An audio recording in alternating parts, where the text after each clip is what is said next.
નમસ્કાર દર્શક મિત્રો, હું શીતલ મહેતા ન્યૂઝ ઓફ કચ્છમાં આપનું સ્વાગત છે। જોઈએ આજના સમાચાર।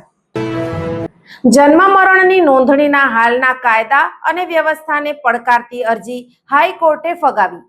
જન્મ મરણની નોંધ માટે હાલમાં લાગુ કરવામાં આવેલ કાયદાને પડકારતી એક અરજી હાઈકોર્ટે ફગાવી દીધી છે। જન્મ મરણ નોંધણી માટે 2023માં સુધારાઓ સરકારે કરેલ હતા તે હાઈકોર્ટે બહાલ રાખેલ છે।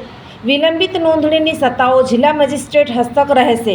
અગાઉ એવો નિયમ હતો કે જન્મ મરણની નોંધ 1 વર્ષ બાદ વિલંબથી થઈ હોય એવા કિસ્સામાં ખરાઈ કરવાની સત્તા ફક્ત જ્યુડિશિયલ મેજિસ્ટ્રેટને ફર્સ્ટ ક્લાસને હતી।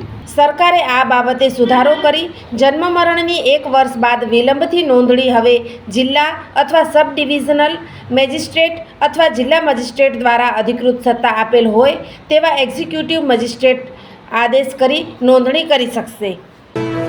દર્શક મિત્રો, આજે તારીખ 16 મે 2025 આ હતા આજના સમાચાર। આવતીકાલે ફરી મળીશું, ત્યાં સુધી મને રજા આપશો। નમસ્કાર।